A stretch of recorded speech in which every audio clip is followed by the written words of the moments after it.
नमस्कार, आप देख रहे हो बहुजन हलचल। आज की ताजा खबर, घोसी चुनाव में बीजेपी की हार, क्या बीएसपी सुप्रीमो मायावती ने विपक्ष को दिखा दिया आईना? दो पार्टियों के राष्ट्रीय अध्यक्ष, उप मुख्यमंत्री और करीब दो उप मुख्यमंत्री और करीब 2 दर्जन मंत्रियों को उतारने के बावजूद भारतीय जनता पार्टी घोसी उपचुनाव में साइकिल के रफ्तार को नहीं रोक पाई। मतगणना के पहले राउंड से आखिरी राउंड तक सपा के सुधाकर सिंह बीजेपी के दारा सिंह चौहान पर बढ़त बनाने में कामयाब दिखे। इधर योगी सरकार में मंत्री संजय निषाद ने घोसी में हार का ठिकरा दारा सिंह चौहान पर ही फोड़ दिया।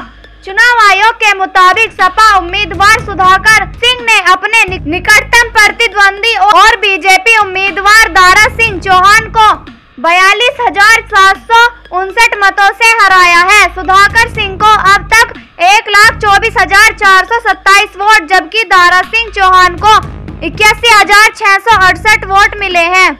संजय निषाद के मुताबिक दारा की वजह से ही घोसी में हार हुई है। हालांकि घोसी रिजल्ट को लेकर सियासी गलियारों में कई मायने निकाले जा रहे हैं। जानकारों का कहना है कि मायावती ने आखिरी वक्त में जिस तरह से फैसला किया, वो भी दारा के हार में अहम फैक्टर साबित हुआ। मायावती ने पहले चुनाव में उम्मीदवार नहीं उतारने का फैसला किया और चुनाव से पहले अपने कोर वोटरों को कंफ्यूज कर दिया। घोसी बीजेपी का गढ़ माना जाता है। वर्तमान में पार्टी के अतुल राय घोसी सीट से सांसद हैं। आजमगढ़ की तरह यहां भी बीएसपी के उम्मीदवार उतारे जाने की चर्चा थी। कई दावेदार लखनऊ की परिक्रमा भी कर आए, लेकिन मायावती ने कैडर को साफ संदेश दे दिया कि घोसी के मैदान में उतरकर ऊर्जा नहीं बर्बाद करेंगे। इसके बाद यहां चुनाव बीजेपी और सपा में आमने सामने की हो गई। हालांकि मैदान में कुल 10 उम्मीदवार थे। स्थानीय जानकारों का कहना है कि मायावती ने दारा सिंह को मात देने के लिए ही प्रत्याशी नहीं उतारने का फैसला किया। एक वक्त दारा की गिनती बीएसपी के गदावर नेताओं में होती थी, लेकिन 2015 में उन्होंने मायावती को धोखा देकर बीजेपी का दामन थाम लिया। मायावती के उम्मीदवार की वजह से 2017 और 2019 के चुनाव में सुधाकर सिंह को हार का सामना करना पड़ा था। 2017 के चुनाव में मायावती ने अब्बास अंसारी को मैदान में उतारा था। अंसारी को 81,000 वोट मिले। सपा के सुधाकर सिंह तीसरे नंबर पर पहुंच गए। 2019 में फागू चौहान के राज्यपाल बनने के बाद घोसी में उपचुनाव का बिगुल बजा। मायावती ने इस बार अब्दुल कय्यूम अंसारी को मैदान में उतारा।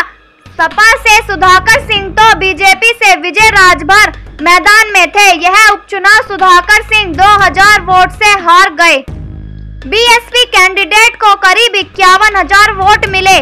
प्रत्याशी नहीं उतारने के बाद नामांकन से लेकर चुनाव प्रचार तक मायावती खामोश रही, जिसके बाद माना जा रहा था कि मायावती के वोट बीजेपी में ट्रांसफर हो जाएंगे।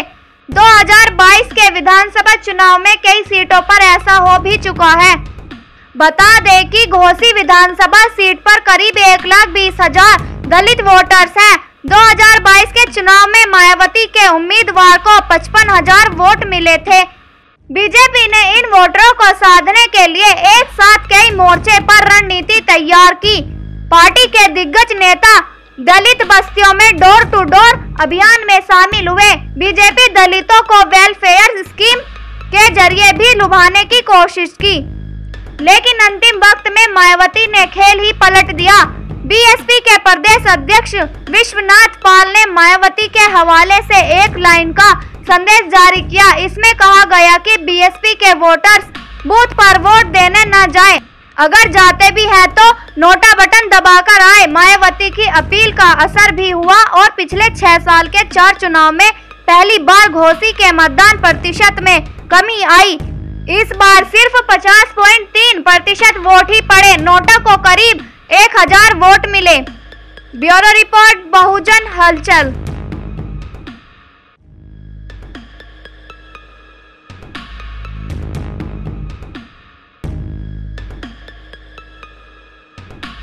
अगर आप चाहते हैं गरीब हर वंचित इंसान की आवाज आप तक पहुंचे तो हमारे चैनल को सब्सक्राइब करें और बेल आइकन का बटन दबाना ना भूलें। देखते रहिए बहुजन हलचल न्यूज।